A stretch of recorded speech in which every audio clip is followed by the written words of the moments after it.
Hey, welcome back to the Five Project. Today's guest is AJ. Nice to have you on, AJ. Tell them a little about what you do and get into that a little bit. Yeah. Thank you. So I guess I'll start with a little background on myself. So graduated from Duke University 2018. Started my job as a consultant. So right now I'm a financial consultant at one of the top consulting firms in Atlanta. And on the side, though, what I do is I'm currently an Air BnB host. I also do a little bit of wholesaling. We won't get into that. Also do some tax lien investing.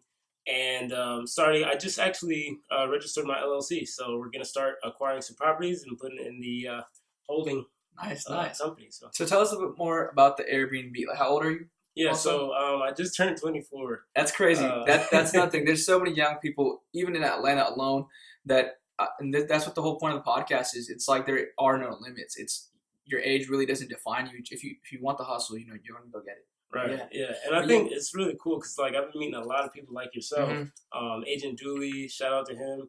Also, like a lot of other young people in Atlanta that are just killing the game. Yeah. Doing a lot of big things. And but the thing is, they're quiet relative to the flexers and the people acting like they're doing it. And the crazy thing is, people think that these guys doing big things are flexing, when in reality we're doing huge things and not even posting them. It's like, yes, we'll post one or two cars, but we don't post the other cars we own, or we don't post the places we're going.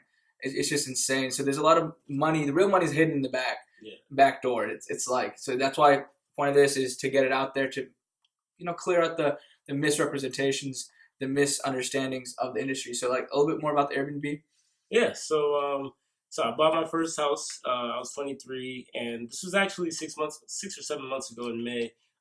Really, when I bought the house, I had the idea of just, making money from it, right? Like I wanted to make sure it was an investment, not just a house for myself. Yeah. And, you know what I mean? So I bought a 4-bedroom house, 2.5 bath, and my plan was I had two options. It was either to have roommates and charge per room or just go Airbnb. And I wanted to play with both because I wanted to see, okay, which one is more lucrative? Which one is going to make me feel more comfortable in my space? So what I decided was I'm going to start with Airbnb first. And did you plan on living in the house as well? Yeah. Okay. So we're going to get into that too. So I guess I'll just start off with my journey with Airbnb. So I started out sharing my house. Okay. So that means I was occupying one space and I was renting out all other rooms while I was there. Okay. And this is kind of like your private room listing on Airbnb. You have two listings on Airbnb. You have private rooms and you have entire house. So what I did was I started out with private room listing. You guys can get 3 bedrooms. It's a 4-bedroom house, like I said. So you get 3 bedrooms and you get the kitchen and everything else to yourself. I stay out of your way while you stay. Started out, it was pretty good. It was pretty lucrative. It was paying, so from a finance perspective, it was paying off the mortgage. Okay. Just the mortgage with me living there. Utilities or not? Not utilities yet. Okay. So this is where I kind of had to switch it up. Because it was getting a little awkward, as you might imagine, right? You had people coming into the house. You don't really know them. They're sharing the same space. And, of course, I stayed out of their way. But, it was just, like, getting a little weird. So what I ended up doing was I stopped sharing the house. I ended up doing entire house. So with that, I was able to up my price. And I was able to, get a little more traction. Because a lot of people didn't want it. They didn't feel comfortable as well. Yeah. I noticed that there were less people booking the property because they saw that it was shared. So now when I opened up to entire house, I got a lot more traction. I had bookings every single weekend. Where's the area? Where's it in? So it's by the airport, actually. It's about 10 minutes from the airport, which is very convenient for me because as a consultant, I travel Monday to Thursday usually if my client's out of town. So, it's very close to the airport, people who are coming in, going out. I have some people who drove up from Florida. They're making their way to Virginia. They stop in Atlanta. Atlanta's the place to be. I mean, for most people. So that's nice. So now you're occupying the full house. Is it paying for the mortgage and utilities? Yeah. Nice. So I was gonna get to that. So now it's paying for the mortgage and the utilities and an extra $200 net. So nice. I mean, from a cash flow perspective, like anything over the mortgage, right? Like even the utilities could be considered like, honestly, it could be like 400 cash flow. Because really you have a house that's paying itself off. Right. But where are you living now? Yeah, so when I do rent it out on Airbnb, I go to my mom's. Yeah, you know, I mean, you still got it's still a hustle, man. Look, you're trying to pay off a house. For him to be 24 and paying off a house and owning equity in a house while not paying for it and it's working for itself, that's insane. Like, yeah, within itself, that is awesome. So maybe 5, 6 years, 10 years from now, right. when you want to settle in your own house, you just move back, renovate the place, maybe clean it up because it's been used for a long time with a lot of people. Right. And you have a house that's paid for, and you didn't work for it. Right. It worked for itself. Yep. So it's really cool. But somebody trying to get into the industry, what are you going to tell them? Because you probably saw a lot of courses, a lot of videos, missed things that weren't accurate. Like, give us some insight on how to get started and what to avoid. Right. So with Airbnb, it's a lot of things that I had to learn through iteration. So that means I started out, I posted the listing, but there were a lot of things that I didn't know about in terms of like rules and security deposit. You have to list out things on your property, like you have cameras. You have to tell them whether they're recording or not. All of that. Like you have to really get detailed with Airbnb, which makes sense because there are a lot of liability issues. There's a lot of compliance. What about insurance? Is it commercial insurance? Is it like what type of insurance do you get to cover the house? Yeah, well, I mean, I just have the personal, home insurance. Because family friend of mine owns an insurance agency.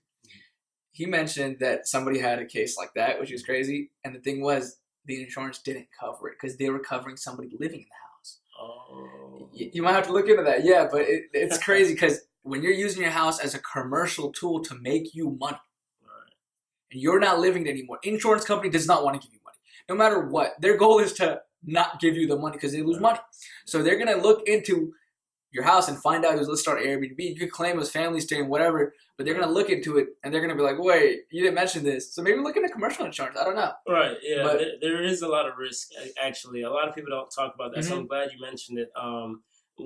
Some of the things that I've experienced is, damages to the property. I mean, a lot of people don't talk about that, but and it's kind of weird, right? It's kind of like we always give reviews on our Airbnb stays, but we never really hear the Airbnb host. We never really hear what the host has to say. And I think that's why this channel or this podcast or this video is really important because you can really get the perspective of an Airbnb host. So for me, I've had people have altercations in the property. Like what?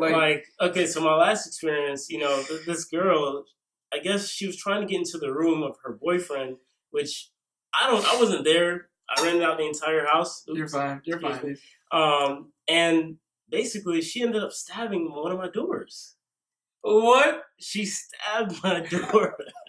Like, literally, I have pictures that I didn't bring with me, but I have stab marks on one of my brand new doors. By the way, the house is brand new, so I'm the first person to live in it, and anything that's in that house is just totally new. So the fact that I have stab markings on one of my brand new doors really hurts. So how'd you charge? Like, did you charge her for it? Or? So basically, and this is one thing I will say about Airbnb. They have reimbursed me for every damage that I've claimed. Really? Every damage. Yeah. There are sometimes it gets finicky where, I had one guest run over my mailbox on the way out. And, literally my mailbox is leaning over. Bro, they're just advertising your place. This is insane. Yeah. It's not a great feeling, honestly. So, I mean, that's one of the things I mentioned. So it does come with, it's not so simple. You just put your place and all nice. And what about cleaning? Do you pay somebody to do it? Do you go in there yourself? Or? So I started out cleaning it myself. That was saving me a lot of money. I think about $120 a pop. Every time that I would clean it myself, I saved myself up. And what are you cleaning? You have to, is there like a guideline you have to wash the sheets? And I'm sure it's normal to do it, but do you have to do it on Airbnb guideline? Can you throw new sheets? Or what's the rules on that? So, I actually haven't read into that. I don't know if they, tell us whether to. I think most people do it just because of reviews sake, right? Makes sense. We want to make sure that people aren't going to say that the sheets are dirty or anything like that. So for me, I always wash and clean every single thing, even if the bed hadn't been used. I just do it just for peace sake, and I don't want anybody to feel like Of course, the stay matters. And what about reviews? So when somebody gives you, have you ever gotten a low review from somebody? I did get a 4-star review. That's not low, but I mean, for Airbnb, reviews are very important. By the way, if you don't have at least a 4.8, I believe is the cutoff, you have no chance of becoming a super host. Really, which is really important. I think Superhost gives you a lot of edge up. Like you can up they your push price. you up and everything. Yeah, everything is just better when you're a super host. So for me, it's just like I got a 4-star review because the lady, she didn't know that I would be on the property. I had it in my listing that, you know, it was a shared accommodation, but she didn't read it. She showed up. She was shocked that I was there, and she gave me a 4-star review, which really had nothing to do with the actual stay because I was never really there, but I only introduced myself. And, you know, that you can't please everybody. That's what I learned as well with Airbnb. Yeah. So, but yeah, it's been great so far. Like I said, right now I'm paying my mortgage and the utilities. If I ever want, I mean, if you look at it, right, like I live in the property. So basically, if someone else is paying for the house and the utilities, like I can pay for my own utilities. You know what I mean? So the money that I'm making for the utilities, I could just pocket it and consider that. I just find it so cool because I was looking into doing it myself. Yeah. What would you do if you had to restart? If you had to restart completely, what would you do differently?